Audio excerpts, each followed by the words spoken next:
Assalamualaikum warahmatullahi wabarakatuh.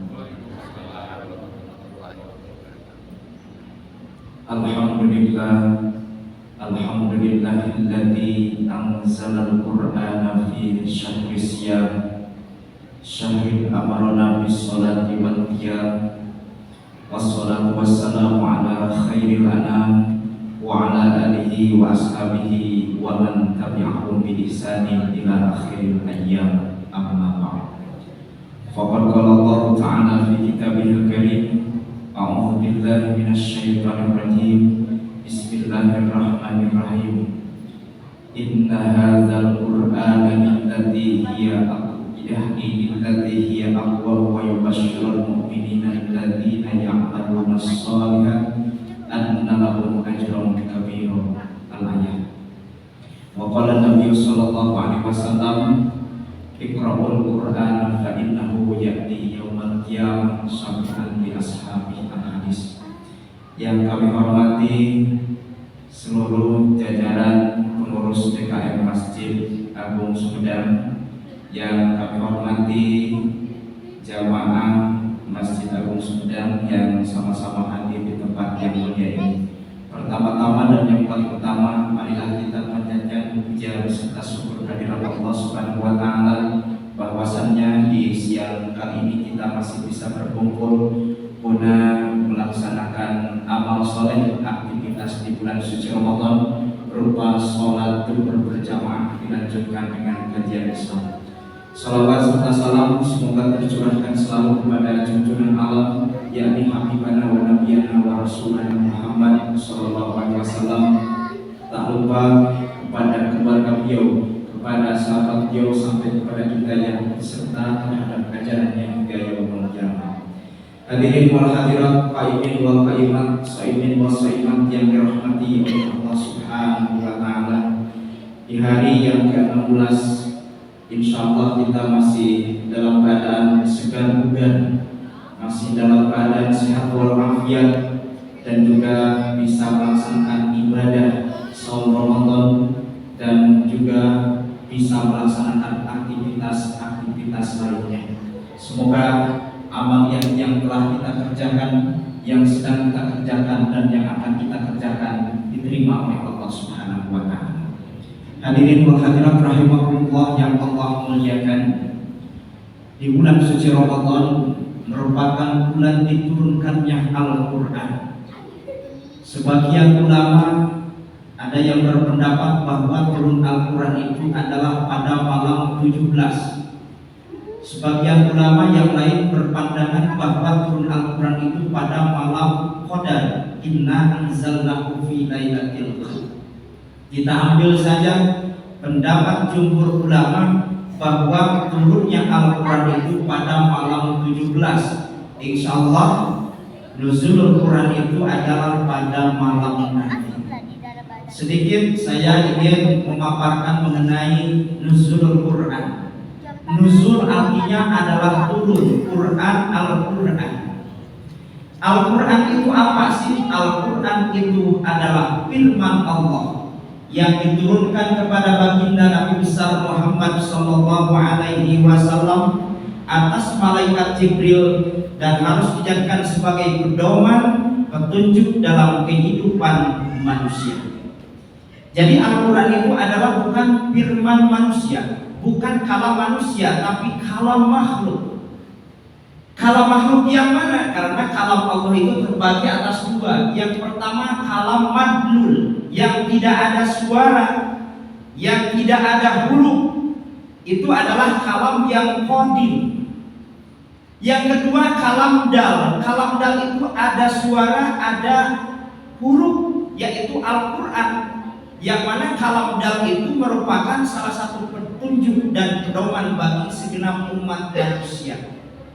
Diawali permulaan turun ayat surat Al-Alaq ayat 1 sampai 5. Iqra bismi rabbikal ladzi khalaq, khalaqal insana min 'alaq. Iqra, baca olehmu Muhammad.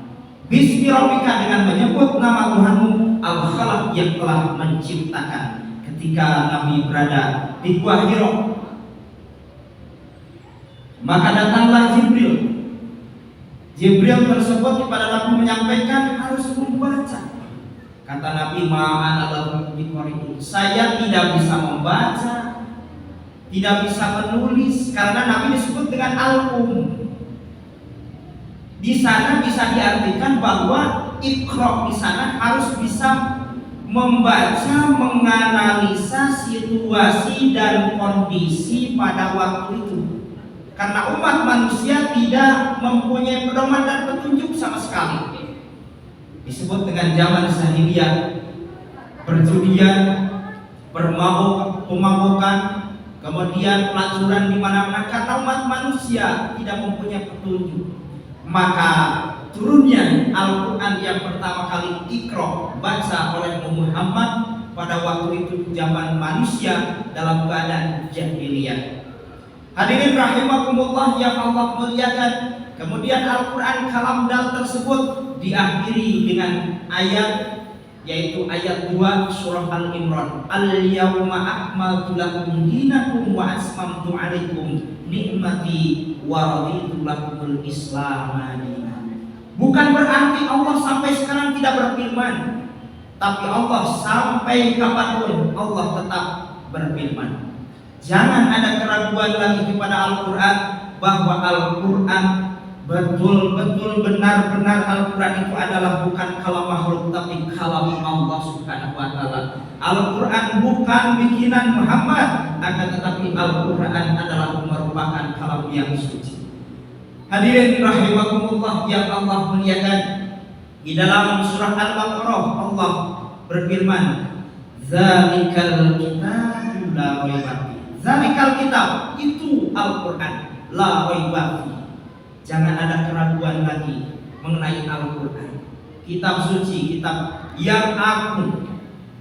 Bahkan Imam Ibnu Katsir menyatakan bahwa zalikal kitab itu maknanya, zalikal kitab pada isim isyarah yang menunjukkan kepada jauh, itu Al-Quran. Dalam artian bahwa kita tidak mungkin memahami makna ruh semuanya Al-Quran, tapi hanya sebagian saja mungkin. Tapi kalau Imam Jalaluddin As-Suyuti dan Imam Jalaluddin Al-Mahalli di dalam kitab Tafsir Al-Jalalain memaknai zalikal kitab, hadzal kitab, ini kitab, dalam artian bisa dipegang, bisa dilihat, bisa dibaca, ada di depan kita secara fisiknya, mudah untuk dipahami. Maka kata Jalaluddin As-Suyuti, hadzal kitab la raiba fihi.